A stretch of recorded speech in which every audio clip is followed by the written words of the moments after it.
नमस्कार, आप सभी का बहुत बहुत स्वागत है। मेरा नाम रूबिका लियाकत है। गुजरात और हिमाचल प्रदेश में विधानसभा चुनाव और दिल्ली में नगर निगम चुनाव के नतीजे आ गए हैं। नतीजों का हर कोई अपने हिसाब से आकलन कर रहा है, अपने हिसाब से विश्लेषण कर रहा है। मैं सबसे पहले आपको कांग्रेस का विश्लेषण सुनाना चाहूंगी। आखिर इन नतीजों पर कांग्रेस का क्या कहना है, महत्वपूर्ण हो जाता है। सुनिए। मोदी जी को इस चुनाव से कुछ सबक लेना चाहिए। मोदी जी, आपको मैजिक खत्म होते जा रहे हैं। वजह यह है कि आप गुजरात जरूर जीते हैं, दिल्ली हारे, हिमाचल हारे, मतलब 3 जगह आप लड़े थे। तीनों में 2 आपका हाथ से निकल चुके हैं, 1 आप बचा के रखा। हिमाचल भूलिए मत कि प्रधानमंत्री ने 10 रैलियां की, हाई वोल्टेज उनका कैंपेन था। हिमाचल में प्रधानमंत्री का प्रचार नाकामयाब रहा। और अगर आप सारे देश के नतीजे देखें तो गुजरात को छोड़कर जरूर बीजेपी के खिलाफ ये नतीजे आए हैं। कांग्रेस है कि मानती नहीं है? क्या वाकई मोदी का मैजिक खत्म हो रहा है? यानी कांग्रेस का कहना है कि मोदी का मैजिक चल नहीं रहा है या मोदी मैजिक कमजोर हो रहा है। लेकिन मैं आपके सामने कुछ आंकड़े रखना चाहूंगी। सबसे पहले हिमाचल के आंकड़े आप देख लीजिए। ये हिमाचल का नतीजा है, जिस जीत के घोड़े पर सवार होकर ये कांग्रेस की तरफ से कहा जा रहा है। कांग्रेस को कितनी सीटें मिली है? 40 सीटें मिली है। बीजेपी को कितनी सीटें मिली है? 25 सीटें मिली है। उस हिसाब से अंतर क्या हुआ? 15 सीटों का अंतर हुआ। अब वोट प्रतिशत में जाइए। 43.90% रहा है कांग्रेस का, 43% रहा है बीजेपी का। डिफरेंस कितना आया? 0.90%। डिफरेंस है 0.90%। पॉइंट में अगर ना समझ में आए तो मैं आपको वोटों का अंतर बता देती हूं। वोट कितने पड़े हैं? 18,52,504, 18,14,530। किसको? बीजेपी को। अंतर क्या रहता है? जीत का अंतर बता रही हूं, रटिए से। 37,974 जीत का अंतर है। ये हिमाचल प्रदेश के नतीजे हैं जो आपके सामने रख रही हूं। अब मैं एमसीडी का नतीजा आपके सामने रखना चाहती हूं। अब एमसीडी में भी कांग्रेस का सुपड़ा जो है आप जानते हैं किस तरीके से साफ हुआ। लेकिन आम आदमी पार्टी को कितने मिले हैं? 134 सीटें मिली है 250 वार्ड में से। बीजेपी को 104 सीटें मिली हैं। अंतर कितना आया है? 30 का। वोट प्रतिशत देखिए, 42.05% आम आदमी पार्टी को, 39.09% बीजेपी को, यानी अंतर है 2.96% का। 30,84,957 वोट पड़े हैं। 28,67,472 वोट पड़े हैं बीजेपी को। अंतर क्या आया? 2,17,485 वोटों का।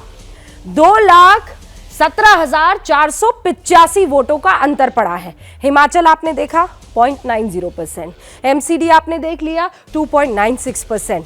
ये एंटी इनकम्बेंसी के बावजूद आपको आंकड़ा बता रही हूं। आप गुजरात का नतीजा देखिए, जहां पर बम्पर जीत बीजेपी को हासिल हुई है, तो वहां भी आंकड़ा इसी लिहाज से होना चाहिए, 0.90% का होना चाहिए या फिर 2.something% का होना चाहिए। बीजेपी को कितनी सीटें मिली है? 156 सीट।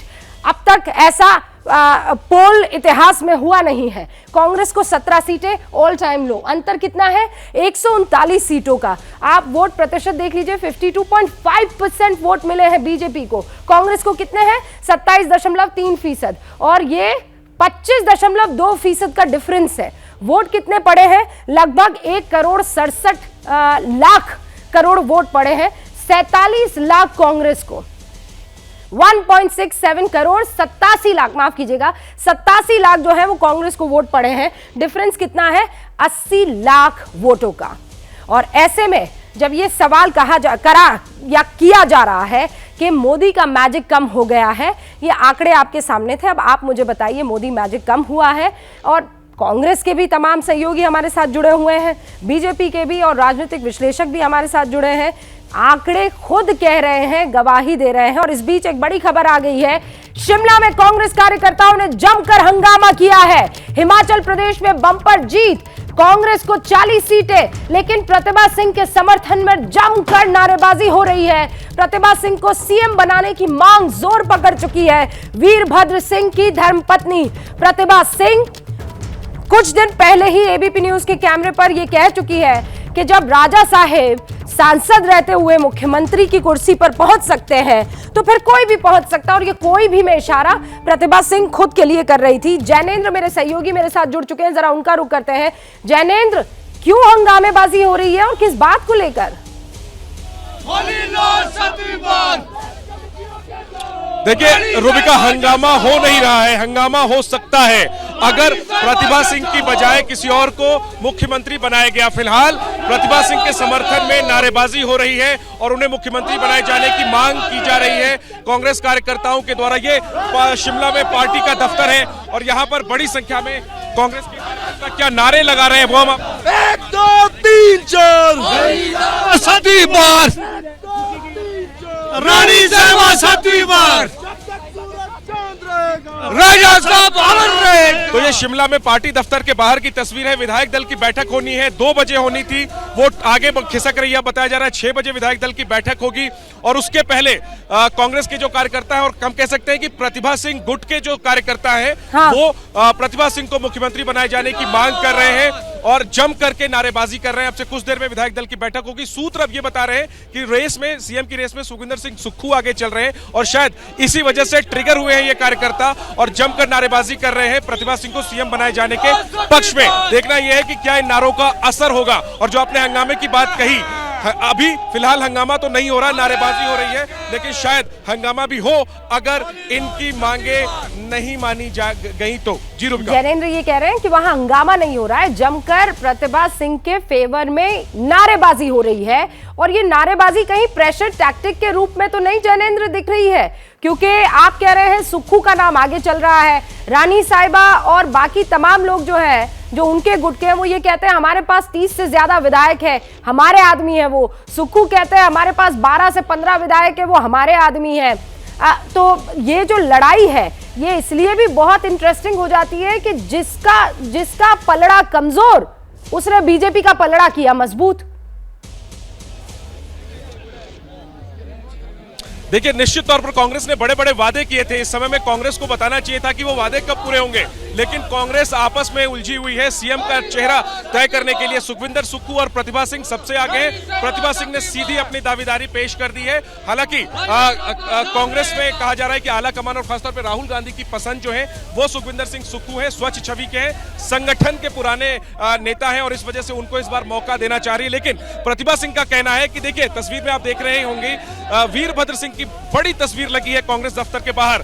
पोस्टरों पर भी चुनाव में वीरभद्र सिंह की तस्वीर ही इस्तेमाल की गई थी। तो और जैनेंद्र इंटरेस्टिंग बात देखिए, वीरभद्र सिंह सबसे बड़े चेहरे के तौर पर है और सब एक लाइन में एक सफ में आ गए हैं। वो छोटे छोटे जो तस्वीर है उसमें सोनिया गांधी भी आ गई, उसमें राहुल गांधी भी आ गए और उसमें प्रियंका गांधी भी आ गई। कल तो ये भी बीजेपी की तरफ से सवाल उठाए जा रहे थे कि पार्टी हाईकमांड को थैंक यू तक नहीं कहा प्रतिभा सिंह ने, उन्होंने सिर्फ और सिर्फ शुक्रिया अदा किया। तो उनके पति जो अब हयाती में नहीं है, उन्होंने कहा कि अगर यहाँ की जनता ने वोट किया है तो सिर्फ वीरभद्र के नाम पर किया है। बिल्कुल, और यही दलील है प्रतिभा सिंह की। लेकिन देखिए कुछ चीजें हैं जो उनके खिलाफ जाती हैं। वो विधायक नहीं है। जिस मंडी लोकसभा सीट से वो सांसद बनी है उस मंडी जिले में कांग्रेस सिर्फ 1 सीट जीत पाई है। तो कांग्रेस के भी अपने कैलकुलेशन है। कांग्रेस यहां पर फ्यूचर लीडरशिप के तौर पर भी देख रही है कि आगे चूंकि वीरभद्र सिंह ही सत्ता के केंद्र रहे हैं बीते कई दशकों में जब तक वो जीवित थे, और अब क्या उनके बाद उनके परिवार के पास ही सत्ता का केंद्र मैं लौट कर अपने डिबेट पर आऊं उससे पहले देखिए आप वहां पर मौजूद है ग्राउंड जीरो पर, आपके पीछे वो तमाम समर्थक है जो 1 2 3 4 और उसके बाद हमारा साथ प्रतिभा जी के साथ ये जो नारे लगाने वाले हैं उनसे जरा पूछिए तो सही कि अगर पार्टी हाईकमान ये डिसाइड करता है कि कोई और आपका मुख्यमंत्री होगा तो वो क्या करेंगे?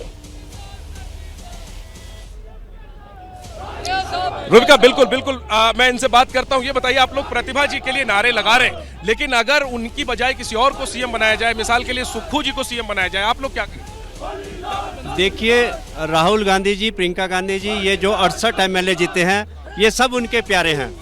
जैसे एक टिकट की लड़ाई होती है, जो टिकट के लिए नारेबाजी अपने अपने एमएलए के लिए बोलते हैं, कोई नहीं है, क्योंकि नारेबाजी खत्म हो जाएगी।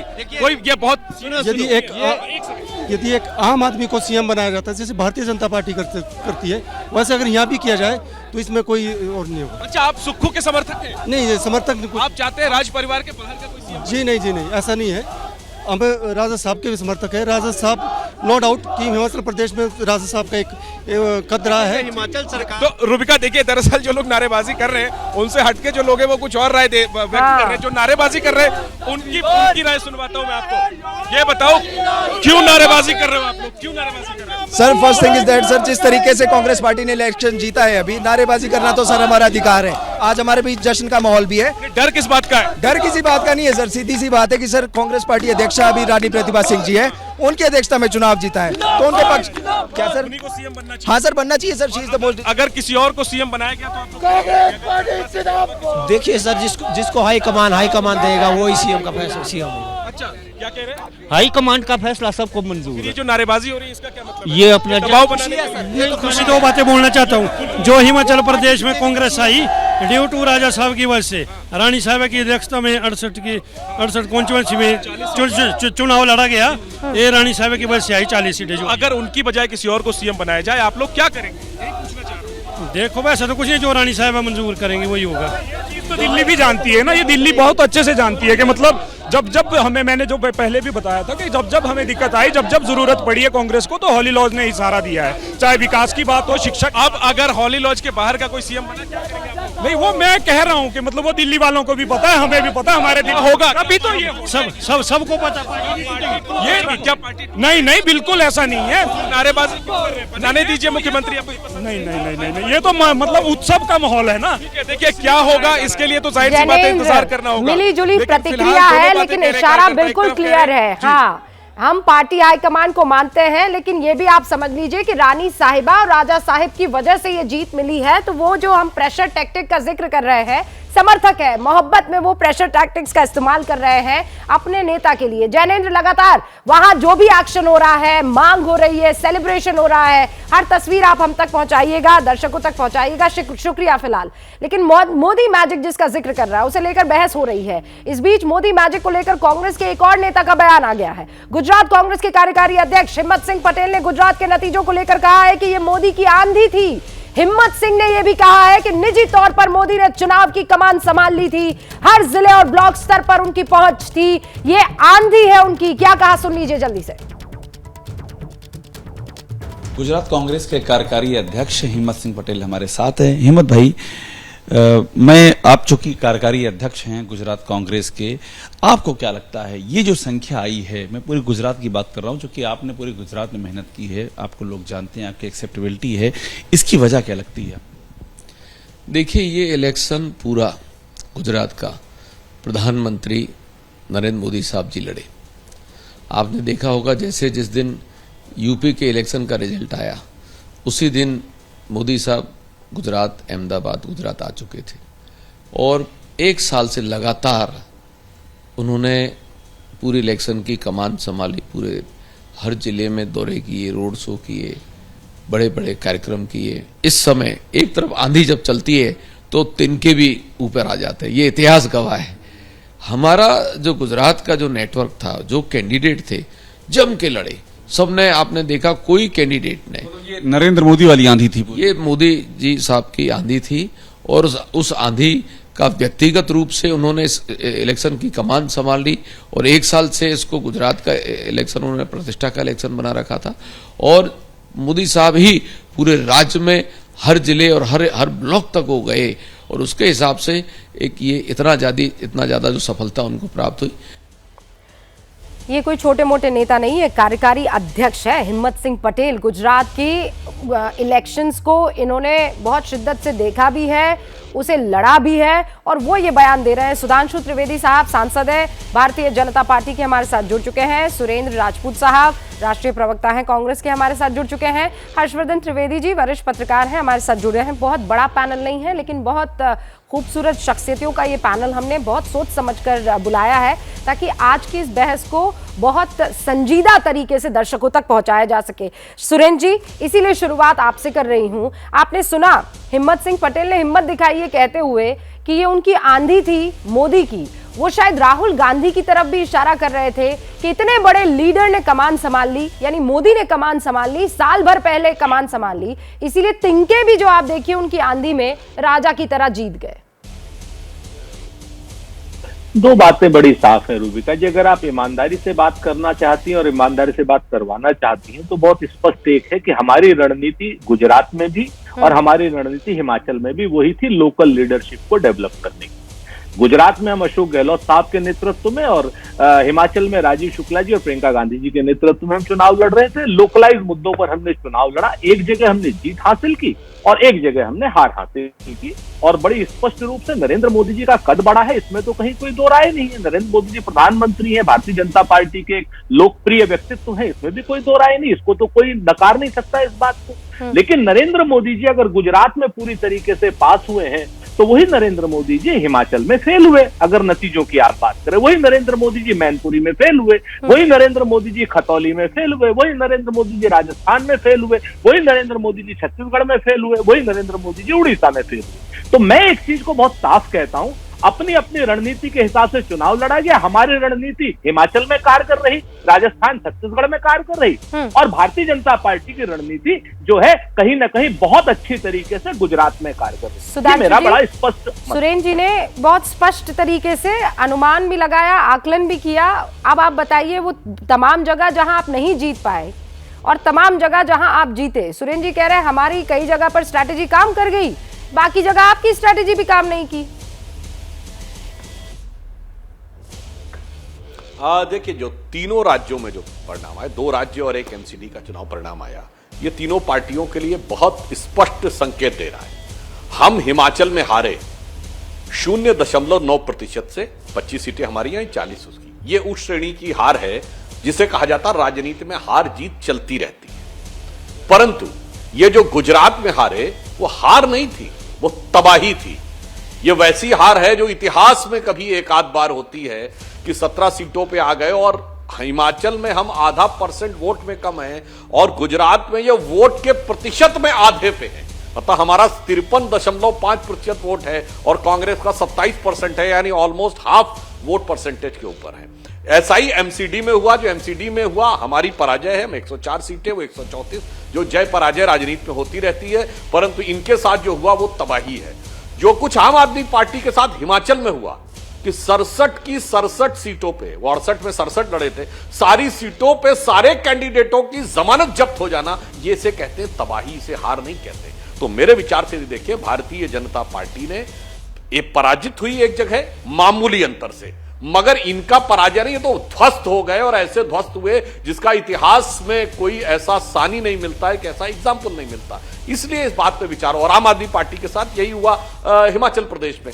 इसलिए हम ये कह रहे हैं विचार करने की जहां तक बात है। और जहां तक मत प्रतिशत की बात है, गुजरात को तो छोड़ दीजिए, हम 53 कुछ प्रतिशत पे, तो बाकी सब लोग कितना काट लेते पीट लेते कोई फर्क ही नहीं पड़ने वाला था। मोर देन 50% है। हम एमसीडी में अपना मत प्रतिशत 1% बढ़ाने में सफल रहे। आम आदमी पार्टी का 12% कम हुआ अगर देखें, और हमने बताया आपको हिमाचल में हम 0.9% वोट कम रहा है। पर ज्यादा मजे की बात जानते हैं क्या रूबिका जी? अभी तक ना आम आदमी पार्टी ने अपने मेयर का नाम घोषित किया है। हमारा तो गुजरात के मुख्यमंत्री का नाम कल घोषित हो जाएगा, और सुरेंद्र राजपूत जी की पार्टी में तो अद्भुत मामला है। परिणाम आने से पहले ही प्रतिभा सिंह जी ने कह दिया था कि वीरभद्र जी के परिवार से ही होना चाहिए। और अभी भी उनका आज भी एक ट्वीट था कि विधायक लोग निर्णय लेंगे and high command will be informed, high command will be informed. और मुझे भी लग रहा है वैसा कोई जश्न मनाती कांग्रेस दिखी नहीं, क्योंकि शायद कहीं उसको ऐसा तो नहीं लग रहा है कि साहब हार जो थी वो शायद ज्यादा आपकी इज्जत को बचा के रखती, और ये जो जीत है ये ज्यादा बड़ी चुनौतियां लेके आई हुई है। क्योंकि अब वहां समस्या क्या है कि ऐसा आपने नहीं देखा होगा, पहली बार वीरभद्र सिंह जी की इतनी बड़ी फोटो है, छोटी छोटी सी प्रियंका जी की भी फोटो है, राहुल जी की भी फोटो है। अब कांग्रेस ये नहीं तय कर पा रही है कि इस गुजरात की हार को, ये और हिमाचल की जीत को ये राहुल गांधी जी की अनुपस्थिति के कारण हुई जीत माने, या प्रियंका जी की उपस्थिति के कारण हुई जीत माने, या केवल परिस्थिति के कारण हुई जीत माने। अब अगर ये पूछेंगे तो अभी और सेहरा किसके सर पे बंधने वाला है? प्रतिभा सिंह जी के, या विक्रमादित्य जी के ऊपर, या सुक्खू जी के ऊपर, या मुकेश अग्निहोत्री जी के ऊपर। और जो कुछ दृश्य दिख रहा है वो आंतरिक लोकतंत्र तो सुधांशु जी अच्छे और जनता के लिए बहुत शिक्षा देने वाले ये जीत जो है ये हाई टेंशन जीत है इनकी, क्योंकि वहां पर अगर जरा दो तार आपस में टकरा गए तो बहुत शॉकिंग न्यूज आ सकती है, ब्रेकिंग से ज्यादा, और इनफैक्ट ब्रेकिंग भी हो सकती है। सुरेंद्र जी, मुझे यकीन है आप इसका जवाब देना चाहेंगे, लेकिन मैं एक कमेंट जो है, हमारे साथ यहाँ वरिष्ठ पत्रकार हर्षवर्धन त्रिपाठी जी बने हुए हैं। हर्ष भाई को बाद में हम भूल जाएंगे। अच्छा, भूल जाएंगे हर्ष जी, आपकी इजाजत हो तो। हाँ नहीं, हाँ सुरेंद्र जी, वरना भूल जाएंगे। सुरेंद्र जी आप भी आज गजनी अवतार में सर, 20 सेकंड में आप भूल जाएंगे। भूल जाएंगे जी आप, मगर जनता नहीं भूलती है सुरेंद्र जी। नहीं सुरेंद्र जी, कहिए आप अपनी बात रखिए सर। जनता कुछ नहीं, 3-4 चीजें में सुधांशु जी को, कि सुधांशु अच्छा लगा कि सुधांशु जी राज्यसभा के मेंबर होते हुए पॉलिटिकल एनालिस्ट के रूप में काम कर रहे हैं। शायद भारतीय जनता पार्टी को आवश्यकता खत्म हो गई इनकी, तो इसलिए इतना बढ़िया तरीके से उन्होंने पॉलिटिकल एनालिसिस किया। सुधांशु जी, वीरभद्र सिंह की तस्वीर बड़ी और प्रियंका गांधी जी की छोटी, राहुल गांधी जी की छोटी, तो हमारी पार्टी में आज भी वो सब हैं। आपकी पार्टी में नरेंद्र मोदी जी की एक फोटो छोटी लगा के दिखा दीजिए आप, अगर आप में हिम्मत हो, तो उसके बाद आप कहां रहेंगे आपको खुद नहीं पता होगा। ये मैं आपको, ये लोकतंत्र है, ये मैं आपको अंतर बता रहा हूं, और जिस लोकतंत्र की दुहाई दे करके आप आज यहां पर बैठे हुए हैं, तो इसलिए इस लोकतंत्र का सम्मान कीजिए, इस लोकतंत्र की आदत डालिए, क्योंकि ये लोकतंत्र भारत की जड़ों में है। दूसरी बात, कितनी भी कोशिश कर लीजिए, पानी में लाठी मारेंगे तो पानी में लाठी नहीं के पानी अलग नहीं होता है। हमारे विधायक हैं और हमारे पास स्वस्थ लोकतांत्रिक प्रक्रिया है, हमारे अपने गुट है, गुट भी हम हैं, गुटबाजी भी करते हैं। उसके बाद भी वहां के लड़कों ने भी कहा, वहां के कार्यकर्ताओं ने भी कहा, वहां के विधायकों ने भी कहा, यस, हम जो जीतेगा, जिसको हाईकमान कहेगा वो होगा। तीसरी बात आपने भी रानी साहिबा प्रतिभा सिंह जी का जिक्र किया कि हाईकमान विल बी इन्फॉर्म्ड, तो शायद आप तो बहुत ही विद्वान इंसान है। आपने तो कहा कि बिल्कुल जो विधायक दल का फैसला होगा वो हाईकमान को इन्फॉर्म नहीं करेंगे तो किसको करेंगे। आपके यहाँ की तरीके से थोड़ी है कि नरेंद्र मोदी जी ने किसी भूपेंद्र पटेल को कह दिया कि भूपेंद्र पटेल, तो उसके बाद हाईकमान विल बी इन्फॉर्म, नहीं, high command will be informing to the MLA, those who are representing इतनी बड़ी बड़ी जो शख्सियतें हैं। बात आप समझिए। तीसरी बात मैं आपको बता दूं, ध्वस्त होना उसे भी कहते हैं। हमने कभी आपके ऊपर ये आरोप नहीं लगाया, इस तरीके की बातें नहीं की। जैसे 1984 में आप लोग ध्वस्त हुए थे, पूरे देश में 2 सीटें आई थी, याद करिए। सिर्फ ये 10 साल की भारतीय जनता पार्टी का है, इसको लेकर के इतना उत्साहित मत होइए, वो मत करिए। आप लोकतंत्र है, कल आप हार रहे थे, आज हम हारे हैं गुजरात में, इसमें कोई बहुत बड़ी बात नहीं है, कल फिर जीतेंगे। हाँ, आप पार्टी के लिए मैं एक बात कह देता हूं, क्योंकि वो है नहीं, आप और भारतीय जनता पार्टी दोनों झूठों की जमात है, दोनों फॉल्स प्रोमिसेस करती है, और दोनों के दोनों ही कहीं ना कहीं फॉल्स प्रोमिसेस, चाहे वो 2 करोड़ रोजगार के हो। हम आगे आकर के देखेंगे कि गुजरात में भी सी प्लेन आ रहा है कि नहीं आ रहा। हम आकर के अभी हम भी पूरी तरीके, हम 17 सीट पे आए हैं, बहुत कमजोर, इसमें कोई दो राय नहीं। 27% मत है, इसमें भी कोई दो राय नहीं। आपके 53 है, बधाई आपको, लेकिन ये अभिमान की बात नहीं है, जनता की सेवा की बात है। सेवा करिए, काहे को अभिमान करते। सुरेंद्र जी, आज आप ही अपनी बात रखेंगे और उसका काउंटर सुधांशु जी देंगे, सुधांशु जी अपनी बात रखेंगे, उसका काउंटर आप देंगे। लेकिन सुधांशु जी, अगर आपकी मेमोरी में किसी तरह का कोई लॉस ना हो तो मैं हर्षवर्धन जी से एक रिएक्शन ले लूं, उसके बाद आप काउंटर कर दीजिएगा।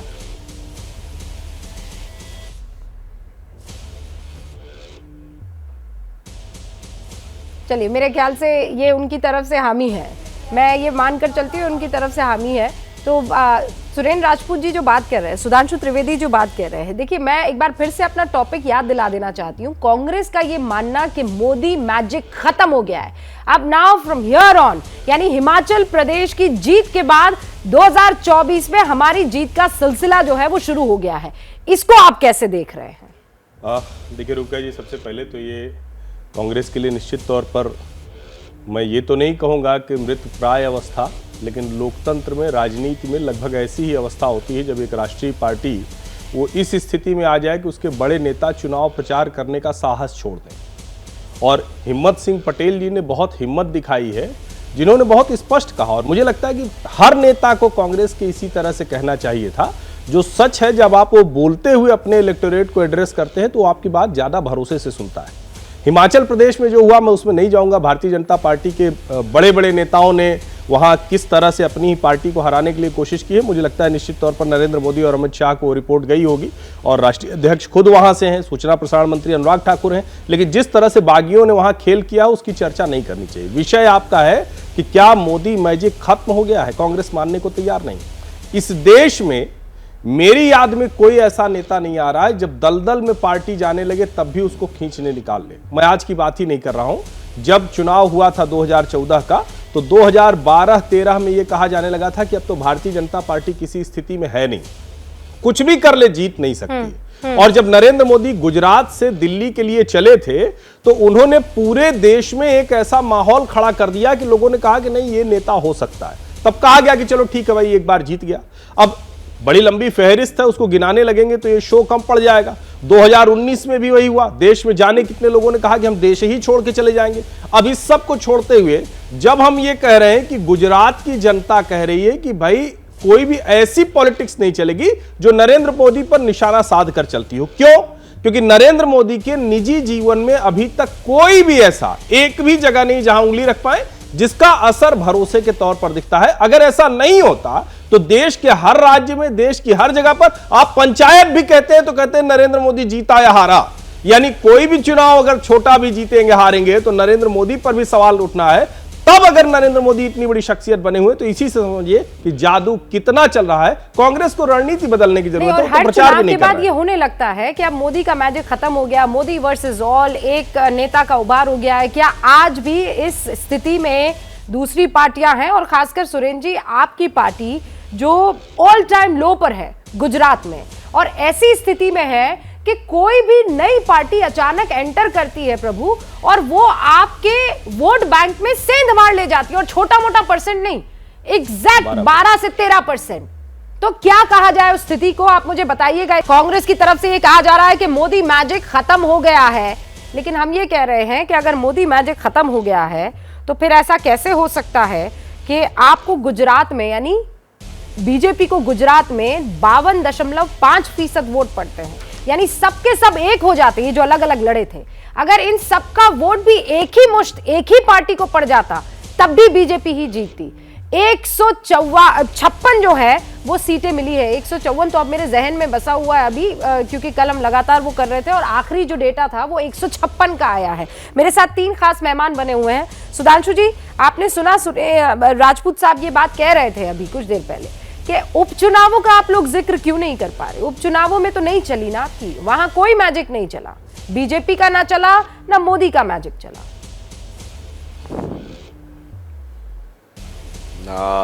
उपचुनाव का जिक्र करने की बात कांग्रेस पार्टी कर रही है। मतलब जिन उपचुनावों में एक राजस्थान को छोड़ दिया जाए, कितना वोट मिला मैनपुरी में, कितना वोट मिला रामपुर में, कितना वोट मिला खतौली में। इसलिए मैं कह रहा हूं कि यदि विश्लेषण होना चाहिए तो ईमानदारी से होना चाहिए। जैसा अभी हर्षवर्धन जी ने कहा, नेता वो होता है, जैसे नरेंद्र मोदी जी गुजरात से निकले और आकर उन्होंने उत्तर प्रदेश से चुनाव लड़ा। वो उत्तर प्रदेश जहां पिछले 2 लोकसभा चुनावों से भाजपा 10 सीटों पे थी और 2 विधानसभा चुनावों से मुख्य विपक्षी दल भी नहीं थे, और 10 से कहां पहुंचाया 73 और विधानसभा में कहां पहुंचाया सीधे 47 से 325। और इसके बाद बंगाल में मुख्य विपक्षी दल बने, वो नॉर्थ ईस्ट जिसमें आप कहते थे भाजपा रहेगी नहीं, वहां बड़े राज्य असम में 2 बार आई। हम मणिपुर और अरुणाचल प्रदेश में भी चुनाव जीत के भी आए, हरियाणा और जम्मू कश्मीर में भी आपको गायब कर दिया। वो सब तो अपनी जगह है। आपका भी एक नेता है जो अपनी खानदानी जागीर अमेठी नहीं बचा पाए और खुद भी चुनाव हार गए, और उसके बाद गए वायनाड और केरल में और ऐसा अप्रतिम कार्य किया कि केरल में भी हिमाचल की तरह रिवाज था रूबिका जी, एक बार एलडीएफ एक बार यूडीएफ। राहुल गांधी जी पहुंचे तो अब की पिछली बार एलडीएफ थी, यानी लेफ्ट की पर सरकार थी, अब की कांग्रेस नेतृत्व क्या नहीं चाहिए, तो वो भी नहीं आ पाई, दोबारा एलडीएफ आ गया। मतलब जैसे पहुंचते हैं अद्भुत राजनीतिक मैनेजमेंट करते हैं, वह दिखाई पड़ जाता है। और सुरेंद्र जी कह रहे थे कि वो भूल जाएंगे। सुरेंद्र जी, आप भूल जाते हैं फोटो की बात पे, जनता नहीं भूलती है। आप तो वो पार्टी है जहां प्रधानमंत्री से बड़ी फोटो नेशनल एडवाइजरी काउंसिल की चेयरमैन के रूप में सोनिया जी की रहती थी, जो कैबिनेट मंत्री भी नहीं थी, सिर्फ कैबिनेट मंत्री का रैंक था। तो जो आपने अभी अहंकार की भाषा बोली, शायद इस भाषा ने भी बड़ा भारी रोल प्ले किया आपके साथ गुजरात में ये होने में कि हैसियत हो तो ये लगा के दिखा दें अब किसकी क्या औकात थी और कौन रावण था। शायद गुजरात की जनता के मन का जो भावनात्मक प्रतिक्रिया थी, अब आप कितना भी हंस लें, हैसियत तो जनता ने, जिसने औकात की बात जहां की गई थी और मोदी जी के संदर्भ में गुजरात के चुनाव में मधुसूदन मिस्त्री जी ने की थी। आप मधुसूदन मिस्त्री जी से बड़े नेता नहीं हैं, खड़गे जी आपके राष्ट्रीय अध्यक्ष थे, उनसे बड़े आप नेता नहीं हैं। इसके बावजूद जनता ने दिखा दिया किसकी औकात क्या है। और रही बात वीरभद्र जी की फोटो और नीचे छोटी छोटी फोटो की, तो जहां पर सोनिया जी की फोटो प्रधानमंत्री से बड़ी लगती हो, जहां राहुल गांधी की फोटो हम लोगों ने देखी थी, अब आज क्या करें, अब मजबूरी है, तो मजबूरी के नाम में ये सब कुछ भी सहना पड़ता है, मुस्कुरा कर सहना पड़ता है। और आप देखिएगा अभी सुरेंद्र जी मुस्कुरा कर यह बात सहेंगे। इसलिए जनता नहीं भूलती है, उसको सब याद रहता है कि किसने क्या किया। मगर अफसोस की बात है आप भूलते ही नहीं जा रहे हैं, आप भूलते भी जा रहे हैं, झूलते भी जा रहे हैं, सिकुड़ते भी चले जा रहे हैं। सिकुड़ है सुरेंद्र राजपूत जी। और अभी तो हिमाचल प्रदेश में सब ऑल इज नॉट वेल, आप भी जानते हैं ये बात। दोनों में से कोई एक रूठा कि मामला खत्म। देखिए, आप लोग कुछ भी करते रहिए, अटकाते रहिए, भटकाते रहिए, लटकाते रहिए, सुधांशु जी कुछ बोलते रहे, हम कुछ सवाल पूछें सुधांशु जी को, सिर्फ चरण वंदना अगर नरेंद्र मोदी जी की करनी है तो करें, अच्छी बात है। क्योंकि अब चुनाव खत्म हो चुके हैं, एक दूसरे के ऊपर आरोप प्रत्यारोप लगाने से कोई लाभ नहीं। लाभ इस चीज से है कि हम अपनी कमियों को गुजरात में जाकर के देखें कि कहाँ कहाँ कमियां रही है, और हम कमियां देखेंगे। ऐसा नहीं है, ऐतिहासिक रूप से हम कई बार हारे हैं, कई बार जीते हैं, आगे जीतेंगे। रही बात जो आप अभी हर्षवर्धन कह रहे थे, सुधांशु जी की बात का तो जवाब देने का कोई बहुत ज्यादा इसलिए मतलब नहीं कि आज की डेट में सिर्फ नरेंद्र मोदी 1 नंबर पर, नरेंद्र मोदी 100 नंबर पर। चरण वंदना आप करते रहिए पंडित जी, कोई दिक्कत वाली बात हमें नहीं है। आप अपनी पार्टी के एक अच्छे सम्मानित प्रवक्ता हैं, हम आपका बड़ी इज्जत करते हैं। आप अपना जो आपकी इच्छा हो करें। हाँ, हम एक चीज जरूर कहते हैं कि हम में कुछ कमजोरियां हैं, आई हैं, उसको भी हम ठीक करेंगे। रही बात, आप हिमाचल की बात बार बार कर रही हैं कि वहां पर इस तरीके से हो रहा है, उस तरीके से हो रहा है, हमारे यहाँ गुट है, हम मानते हैं। जीवंत लोकतंत्र में गुटबाजी होती है।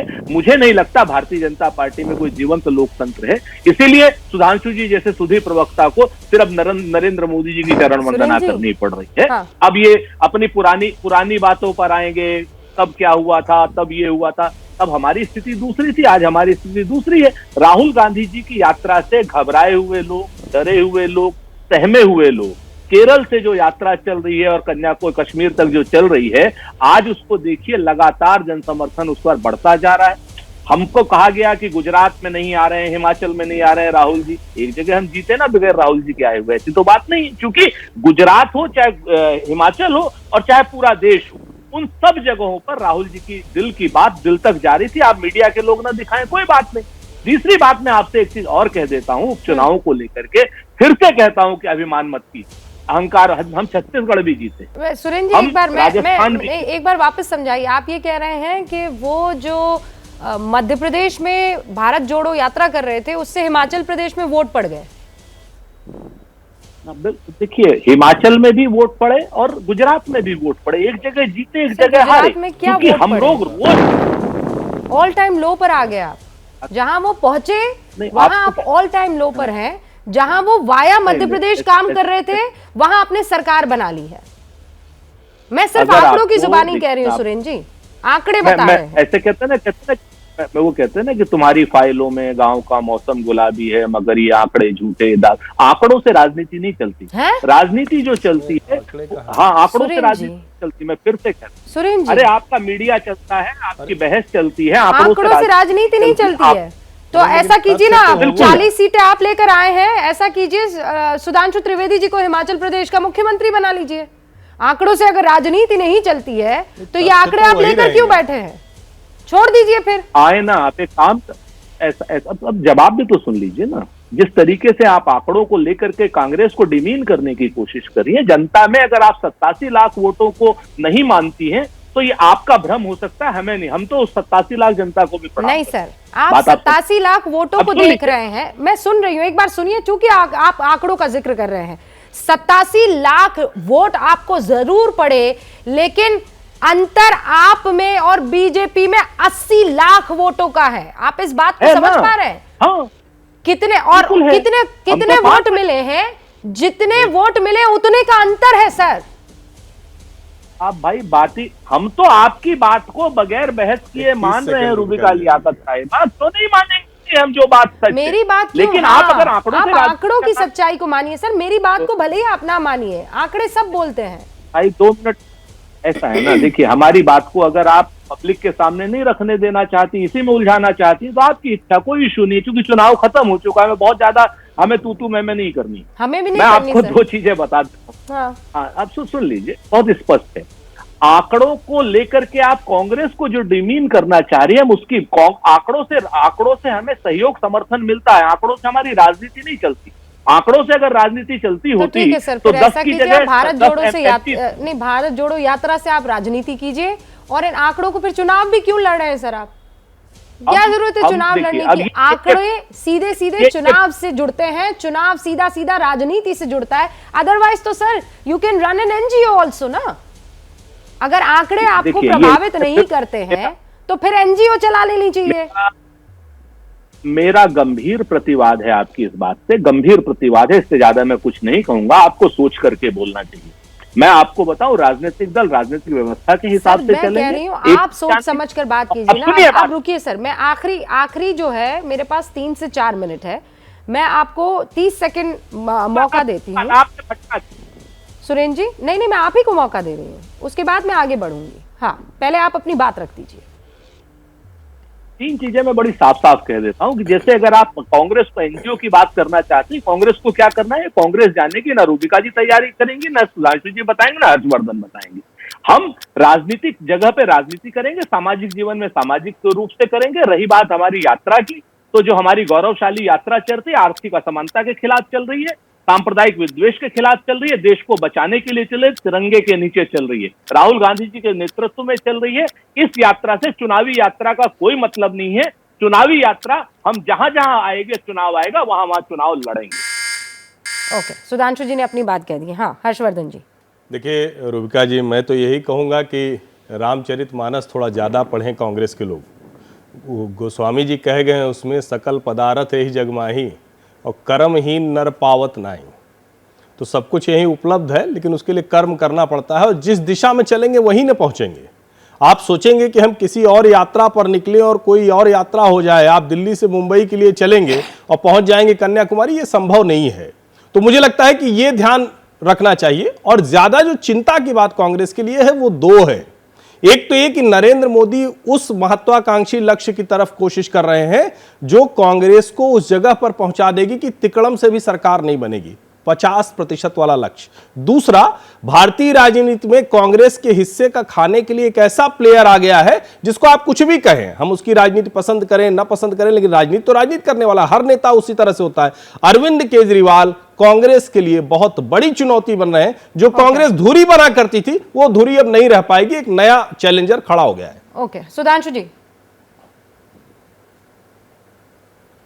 देखिए, अभी सुरेंद्र राजपूत जी ने अपने वक्तव्य के अंतिम वाक्य में क्या कहा कि जो राहुल गांधी जी की यात्रा है उसका चुनाव से मतलब नहीं है, जबकि इसी वक्तव्य की पहली लाइन में उन्होंने कहा था कि राहुल गांधी जी दक्षिण से यात्रा कर रहे हैं, उससे गुजरात में भी वोट पड़े और हिमाचल में भी वोट पड़े। तो कैसा विरोधाभास है तो स्वयं दिख जाता है। और आपने रूबिका जी बीरबल की खिचड़ी सुनी होगी, मगर उससे भी बड़ा कार्य यह दिखाया कि यात्रा शुरू हुई केरल से, पहुंची महाराष्ट्र तक और वोट पड़ गए हिमाचल तक। मुझे लगता है तो ये जो अभी चरण वंदना कह रहे थे मान्यवर, या तो आप ये चापर चरण वंदना में कहां पड़ गए। और इतना ही नहीं, ये तो बात वो कह सकता है जिसका मस्तिष्क चरण में पहुंच गया हो और उसकी वंदना में लग गया हो, तो एक अलग बात है। इसलिए मैं ये कहना चाहता हूं, वास्तविकता को आप लोग समझने को तैयार नहीं है। और जहां तक आपके खुद ही कार्यकारी अध्यक्ष जो बोले हैं हिम्मत सिंह जी, अब वो ज्यादा समझते हैं गुजरात को या सुरेंद्र राजपूत जी मुस्कुराते हुए ज्यादा समझ रहे हैं, ये मैं दर्शकों के विवेक के ऊपर छोड़ता हूं। उन्होंने कहा कि आंधी आ गई, परंतु दूसरी जगह दूसरे राज्य में बैठे हुए सुरेंद्र सिंह राजपूत जी टीवी पे बैठ के ऊपर कह रहे हैं नहीं, मोदी जी की सारी हैसियत खत्म हो गई। मुझे लगता है इसी मुगालते में रहते हुए, और जहां तक आपने बात मत प्रतिशत की कही, आपको बुरा लगा, तो मैं एक फैक्ट कह देना चाहता हूं, सारे दर्शक जाके चेक कर लें। हम 60 सालों से दशक दर दशक हमारा वोट परसेंटेज बढ़ा है, 50, 60, 70, 80, 90 विद एन एक्सेप्शन ऑफ 1984। और आपका 60 सालों से लगातार घटा है विद एन एक्सेप्शन ऑफ 1984, और जब से भारत की साक्षरता दर 50% क्रॉस की है उसके बाद कभी कांग्रेस को क्लियर मेजॉरिटी नहीं मिली। ये यथार्थ है, आंकड़ों पे कोई जाके चेक कर लो। जब भारत की साक्षरता दर 50% पार की है उसके बाद ही भारतीय जनता पार्टी की सरकारें केंद्र में बनी। सुधांशु जी, मेरे पास वक्त की कमी है। सुरेंद्र जी, मेरे पास वक्त की कमी है, लेकिन आज एक ऐसी चर्चा हुई है जिसमें तू मैं कम हुई है, बातें लोगों को समझ में ज्यादा आई है, चाहे वो भावनात्मक रूप से हो, चाहे वो फैक्चुअल रूप से हो, वो डेटा के रूप में हो। लेकिन ये बात सही है कि आने वाले दिन जो है कांग्रेस को और पुरजोर तरीके से मेहनत करनी होगी, और जैसा हर्षवर्धन जी कह रहे हैं उस जगह को लेने वाली कुछ और पार्टियां मैदान में, खासकर आम आदमी पार्टी मैदान में है, और वो विचारधारा के रूप में भी वो काम करती हुई दिख रही है, जबकि वो अपनी विचारधारा से, कांग्रेस अपनी विचारधारा से दूसरी तरफ खिसकती हुई दिख रही है। जैसे ही घड़ी का काटा दोपहर 2:30 पे आए, बबीता जी का दिल सास बहू साजिश के लिए मचल जाए। और ये है इनकी बहू, पूरे दिन ऑफिस की टेंशन हो जाए गॉन जब ये करें अपना फेवरेट शो फ्री टाइम पे ऑन। इनकी तरह आप भी देखिए अपना फेवरेट शो अपने टाइम पर, और डाउनलोड कीजिए एबीपी लाइव ऐप अपने स्मार्ट टीवी पर।